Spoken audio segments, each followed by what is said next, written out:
আসসালামু আলাইকুম ওয়া রাহমাতুল্লাহ। আল্লাহ তাআলা আমাদেরকে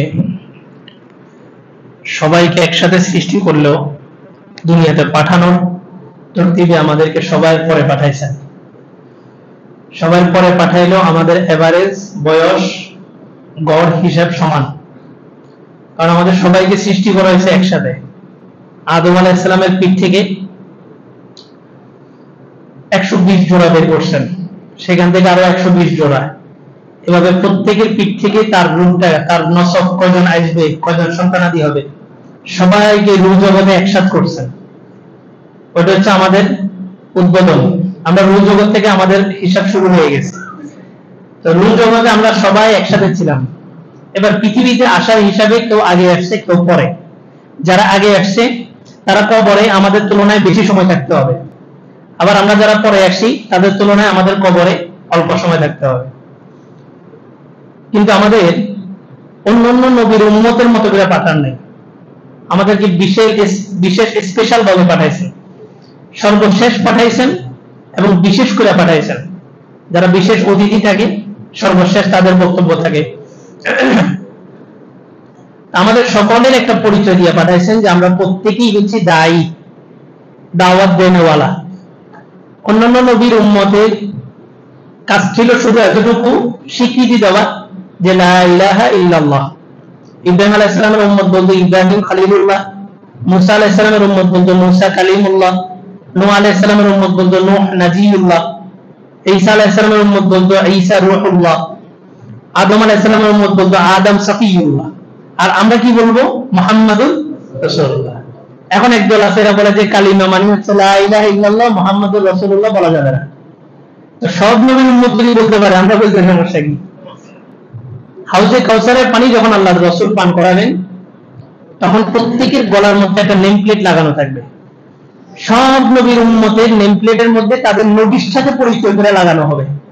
এবং হাউজে কাউসারের বৈশিষ্ট্যটা, অর্থাৎ এই কাউসারের পানি যে পান করবে তার আর জান্নাতে যাওয়ার আগ পর্যন্ত আর পিপাসা লাগবে না।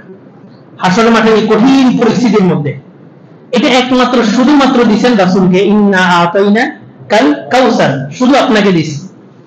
আর ওই হাউজে কাউসারের পানি পান করতে যখন সমস্ত উম্মত দৌড় দিবে, ওইখানে ফেরেশতারা দাঁড়ায় থাকবে, নেম প্লেট দেখবে তুমি তো ইব্রাহিম খলিলুল্লাহ, ওদিকে যাও।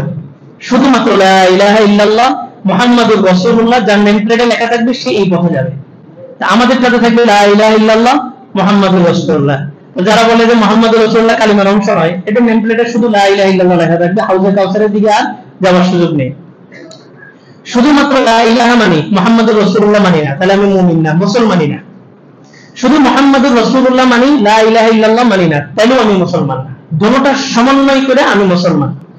তা আমাদেরকে পরিচয় আল্লাহ তাআলা দিবেন যে তোমরা প্রত্যেকেই দায়ী, দাওয়াত দিবা।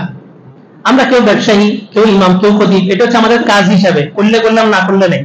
ব্যবসা না করলে কোনো সমস্যা নেই, কিন্তু যে ব্যবসা করে তাকে ব্যবসায়ী বলে। কিন্তু তুমি যদি শ্রেষ্ঠ উম্মত হইতে চাও, কুনতুম খায়রা উম্মাহ উখরিজাত লিন-নাস, তুমি শ্রেষ্ঠ উম্মত তখন যখন তুমি দুইটা কাজ করবা, তা'মুরুনা বিল মারুফ ওয়া তানহাউনা আনিল মুনকার, সৎ কাজের আদেশ, অসৎ কাজের নিষেধ।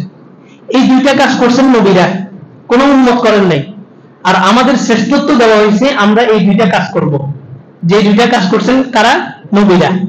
ওই দুইটা কাজ করব কে? আমরা। আমাদের পরিচয় হচ্ছে আমরা প্রত্যেকেই দায়ী, আমরা দাওয়াত দিব প্রত্যেকেই, এটা হুজুর হোক নজর হোক যেই হোক, পরিচয় একটা, আমরা দায়ী, আমরা মুসলমান। তারপর আমাদের পরিচয় হচ্ছে আমরা দায়ী। এখন দাওয়াত দেওয়ার জন্য বলছি ব্যক্তি গঠন প্রয়োজন। সর্বপ্রথম নিজের মধ্যে সততা এবং ন্যায়পরায়ণতা আনতে হবে। এই দুইটা জিনিস হচ্ছে মূল উপাদান একজন দায়ীর জন্য। এরপরে 12টা দায়িত্ব আল্লাহ তাআলা দিবেন, প্রত্যেকটা দায়ী এই 12টার দায়িত্ব পালন করবে।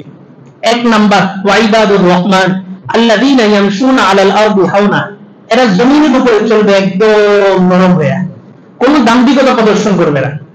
দেখা যায় সামান্য হঠাৎ করে যারা বড় লোক হয়, একটা আছে বংশীয়ভাবে, সেটা ভিন্ন। হঠাৎ যে কোটিপতি হয়ে গেছে এর হাঁটার স্টাইল ভিন্ন, এরা জমিনে পা লাগে না, এই হাঁটে যে মনে হচ্ছে বাতাসের উপর হাঁটতেছে, দাম্ভিকতা করে। অথচ জমিন প্রতিদিন আল্লাহকে 5 বার বলে, আল্লাহ আপনি আদেশ দেন আন তাকমুরানি আন আবলাউক আন আবলাউ ইবাদাক, আপনি আদেশ দেন এই লোকটার আমি গিলা ফেলে মাটির নিচে। আল্লাহ বলেন কেন? বলে যে ইয়াকুলু ওয়া ইয়াসি, আপনার খায় আপনার নাফরমানি করে, একটু অনুমতি দেন এটা টান দিয়ে নিচে নামায় ফেলি।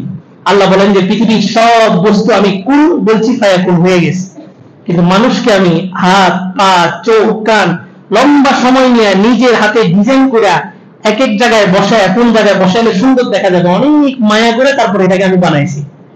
পৃথিবীর প্রতিটা বস্তু বলছি হইতে হয়ে গেছে, মানুষকে আমি তার মায়ের পেটেই রাখছি 10 মাস 10 দিন, অনেক আদর করে তারা বানাইছি, এত সহজে তো তাকে আমি ধ্বংস করবো না, তাকে সুযোগ দে, আল্লাহ তাআলা সুযোগ দে। আর আমি এই সুযোগটা পেয়ে মনে করি আমি তো বহুত বড় আল্লাহর ওলি, এভাবে চলি, দোয়া করলে আল্লাহ কবুল করে, এত কিছু করি তারপরে আযাব আসে না, তার মানে মনে হয় আল্লাহ আমাকে পছন্দ করে না, আল্লাহ আমাকে ঢিল দিচ্ছেন। আল্লাহ তাআলা কথাগুলো বুঝার আমল করার তৌফিক দান করুন। দাঁড়িয়ে কথা শুনে